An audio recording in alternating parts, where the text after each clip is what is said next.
Ladies and gentlemen, please welcome former Governor of South Carolina and Ambassador to the United Nations, Nikki Haley.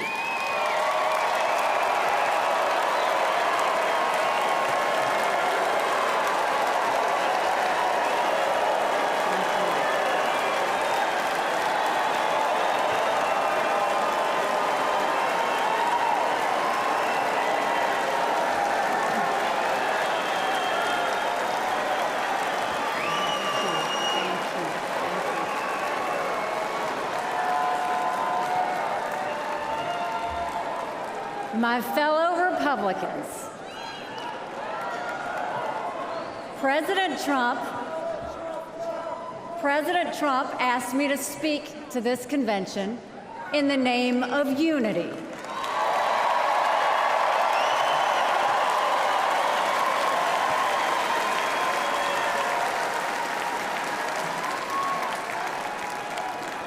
It was a gracious invitation, and I was happy to accept.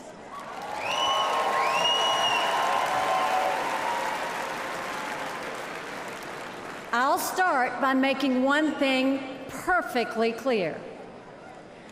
Donald Trump has my strong endorsement, period.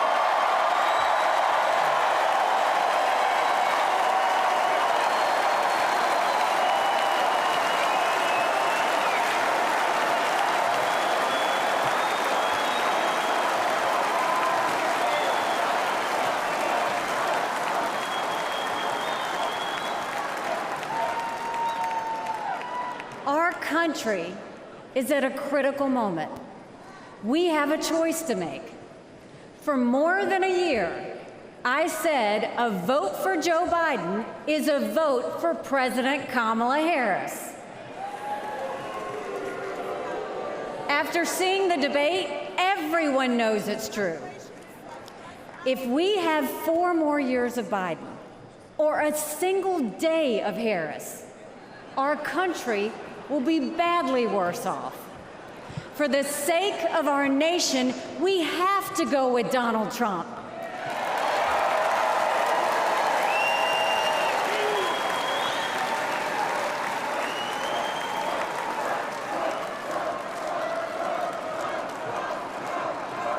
But there's more to it than that. We should acknowledge that there are some Americans who don't agree with Donald Trump 100% of the time. I happen to know some of them. And I want to speak to them tonight.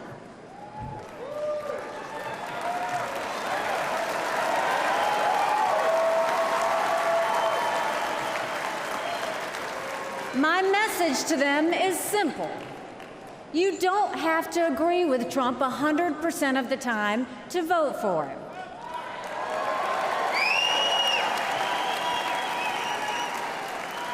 Take it from me, I haven't always agreed with President Trump. But we agree more often than we disagree.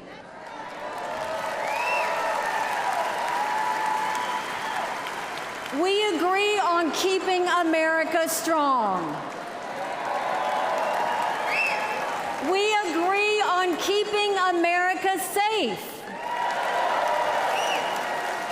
And we agree that Democrats have moved so far to the left that they're putting our freedoms in danger.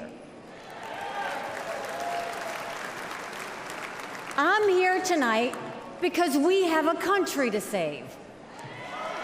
And a unified Republican Party is essential for saving her.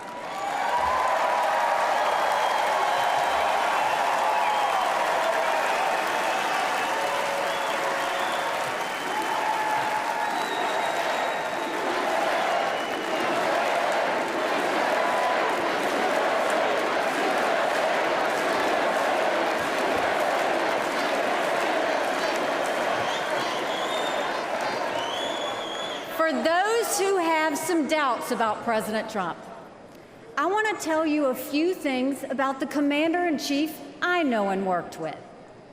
As Ambassador to the United Nations, I had a front row seat to his national security policies. We sure could use those again.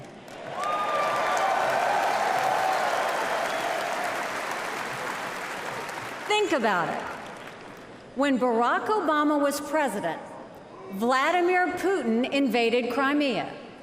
With Joe Biden as president, Putin invaded all of Ukraine.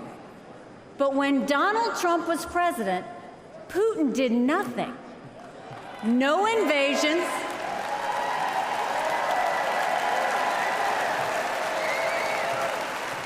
No invasions, no wars. That was no accident. Putin didn't attack Ukraine because he knew Donald Trump was tough. A strong president doesn't start wars. A strong president prevents wars.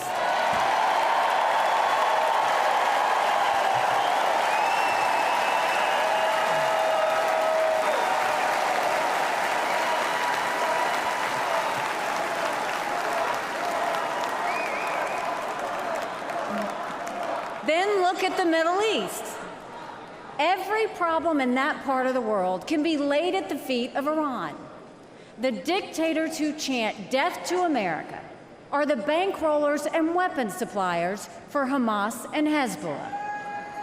They're behind the barbaric massacres and the hostage-taking. Once again, compare Trump and Biden. Trump got us out of the insane Iran nuclear deal.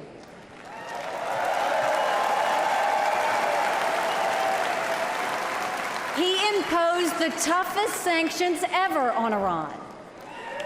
And he eliminated the arch-terrorist Qasem Soleimani.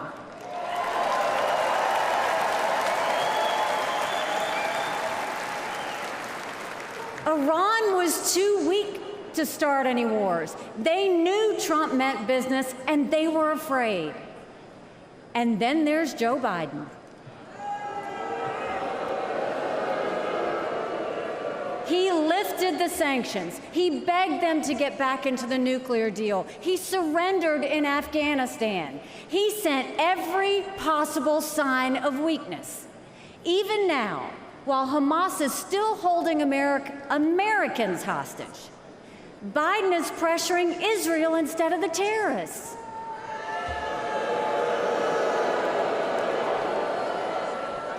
Between Israel and Hamas, Donald Trump is clear about who is our friend and who is our enemy.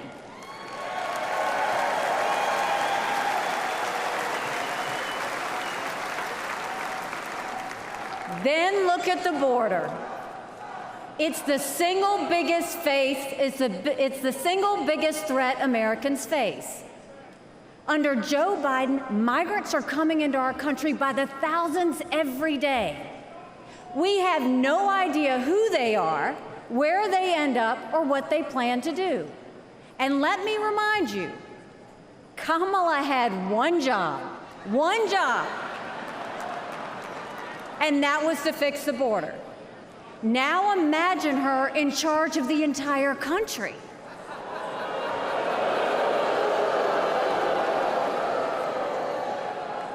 Under Donald Trump, we didn't have the border disaster we have today, and we won't when he is president again.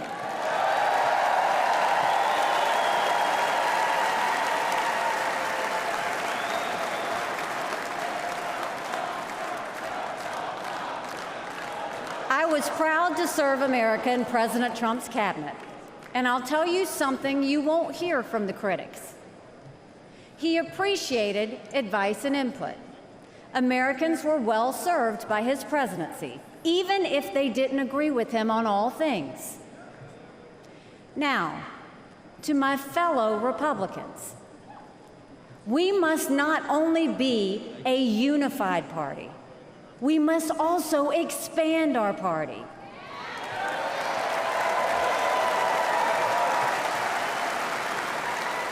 We are so much better when we are bigger. We are stronger when we welcome people into our party who have different backgrounds and experiences. And right now, we need to be strong to save America. This is a defining moment. not only for our party, but for our country. Our fellow Americans are fearful right now. Families are suffering from inflation and wages that don't keep up with prices. Young people are being indoctrinated to think our country is racist and evil. The Jewish community is facing an obscene rise in anti-Semitism. Too many minorities are trapped in communities devastated by crime. Our foreign enemies win when they see Americans hate each other. They see that today, whether it's on college campuses or in a field in Butler, Pennsylvania.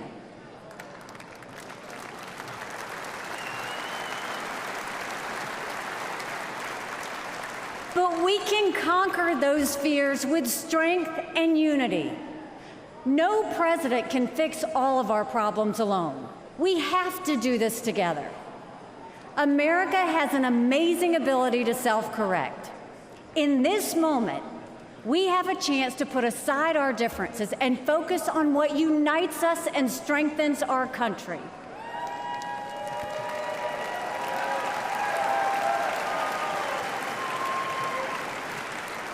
Let us join together as a party. Let us come together as a people, as one country, strong and proud. Let us show our children and the world that even on our worst day, we are blessed to live in America. God bless you. Thank you. God bless the United